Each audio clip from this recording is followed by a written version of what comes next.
Comme vous le savez, notre pays et de nombreux pays traversent une crise énergétique importante qui a des conséquences bien entendu sur la consommation et sur le coût qui est payé par les usagers.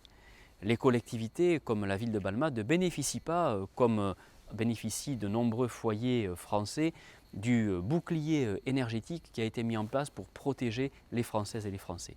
Les collectivités prennent de plein fouet ces hausses de dépenses et notamment pour le gaz ou pour l'électricité.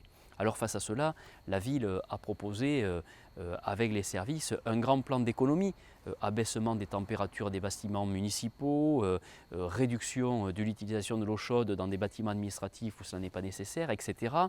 Et le conseil municipal a aussi voté dernièrement l'extinction de l'éclairage public la nuit, de minuit à 5 heures du matin, quand nos quartiers et nos axes sont très peu empruntés. Seuls resteront éclairés les grands axes routiers parce qu'ils sont les plus empruntés. Cette mesure, elle a été prise dans de nombreuses autres communes de France et de notre métropole et nous avons attendu d'avoir les retours d'expérimentation avant de l'appliquer ici dans notre propre ville. Ces retours d'expérimentation, notamment, ne font pas état d'augmentation de l'insécurité ou de cambriolage et donc nous avons souhaité la mettre en application. Alors, cette mesure s'inscrit aussi, il faut le dire, dans le cadre du plan de rénovation de l'éclairage public que nous avons initié en 2018.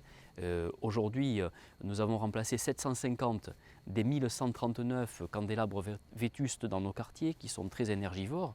Nous sommes donc à 66%, nous avons encore un petit peu de chemin à faire, mais cette mesure d'extinction de l'éclairage public sera déjà un premier pas d'économie importante que nous devons réaliser à partir de cet hiver.